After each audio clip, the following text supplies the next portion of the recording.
tentar alcançar o transcendental através de algo físico. Muito semelhante ao que vemos hoje por aí em algumas igrejas, em que querem se relacionar com Deus através de coisas físicas. Esse era o espírito de Babel.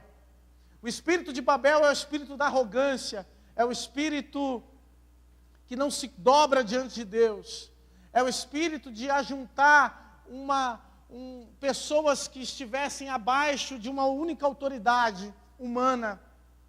Ou seja, representa o governo do homem, representa o governo caído, um governo que está disposto a fazer qualquer coisa para ser igual a Deus.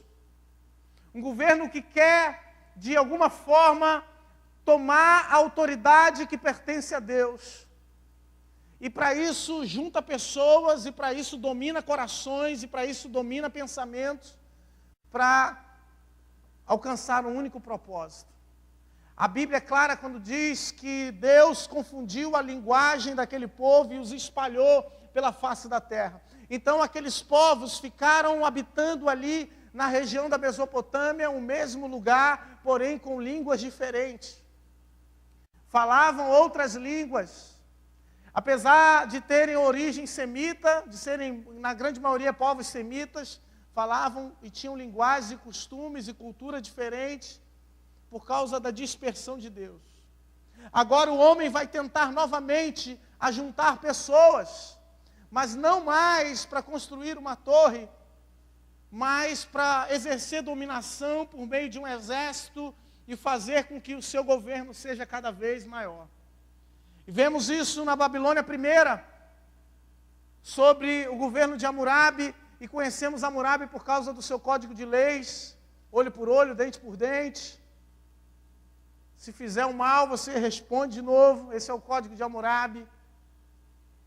Logo em seguida se levanta Senaqueribe, rei da Síria, e acaba com a Babilônia, destrói tudo, queima tudo, joga as casas no rio, em um dos dois rios. Destrói com tudo o rei assírio.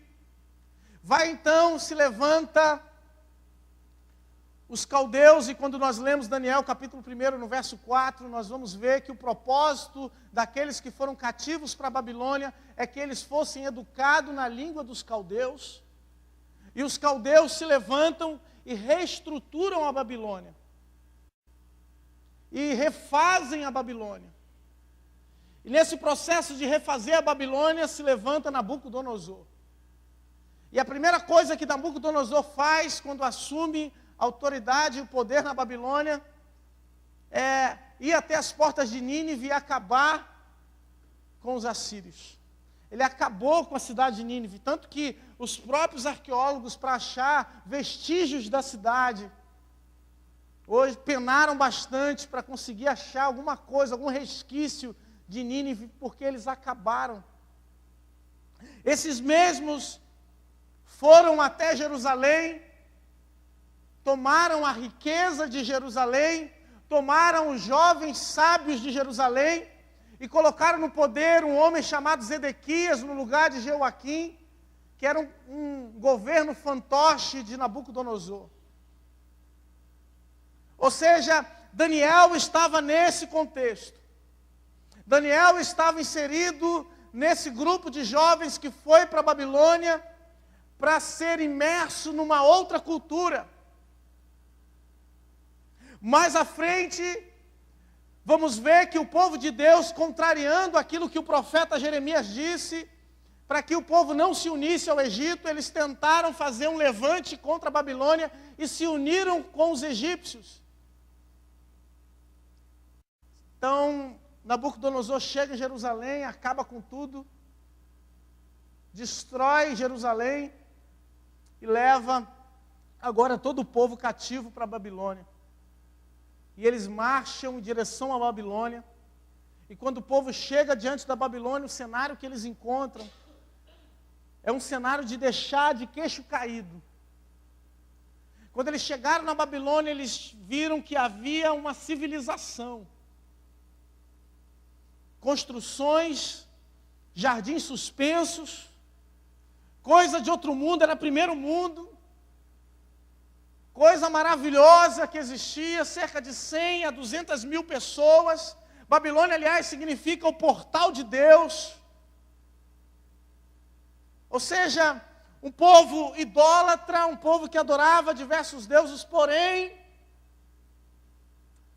o rei ou o imperador representava a figura do próprio Deus. Existia um governo que era espiritual e um governo humano. Uma mistura. Quando eles chegam, eles se deparam com isso. E eu fico imaginando quantos homens de Deus e mulheres de Deus chegaram na Babilônia, e é nesse contexto que foi escrito o Salmo 137. O salmo que nós lemos aqui na hora do ofertório, quando eles em marcha chegaram na Babilônia, e quando foram colocados à margem dos rios, de um dos rios da Babilônia, ou Tigre ou Eufrates, e aqueles homens pediram, toca para a gente músicas lá de Jerusalém. Eles falaram, como nós vamos cantar, se nós estamos aqui oprimidos, obrigados? Eu nunca vou me esquecer de Jerusalém, a terra da adoração, o lugar onde Deus se manifestava. Sabe por quê, querido? Porque tem coisa que a gente só dá valor quando a gente perde. A gente só dá valor à família quando a gente perde. Tem filho que só vai dar valor ao pai, à mãe, quando perder.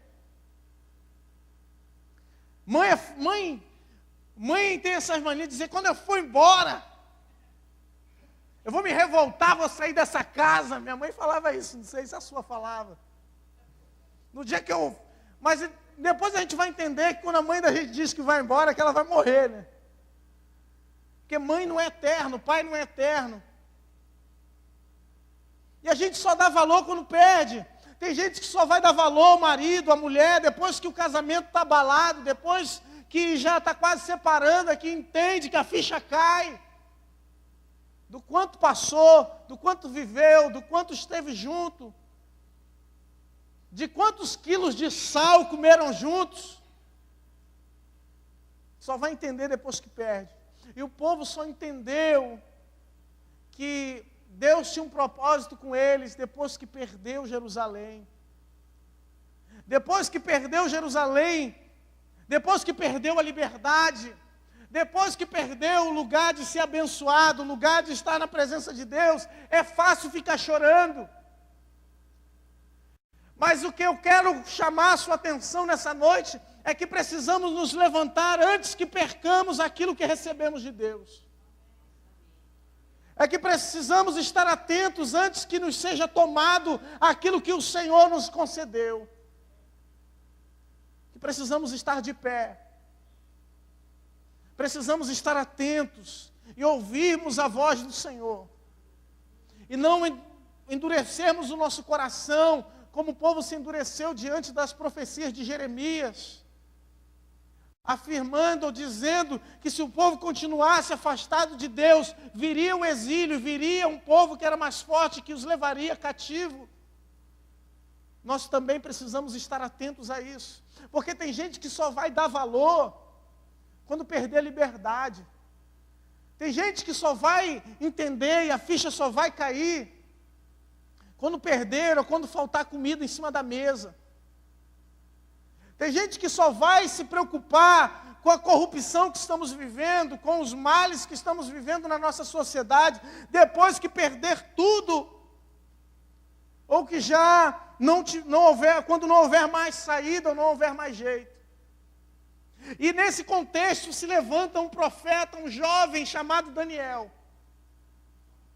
Daniel é colocado na Babilônia para ser educado na cultura dos caldeus, para aprender uma nova cultura, um novo entendimento. Quantos dos nossos jovens hoje estão dentro das universidades aprendendo uma outra cultura e um outro pensamento divergente ao pensamento de Deus?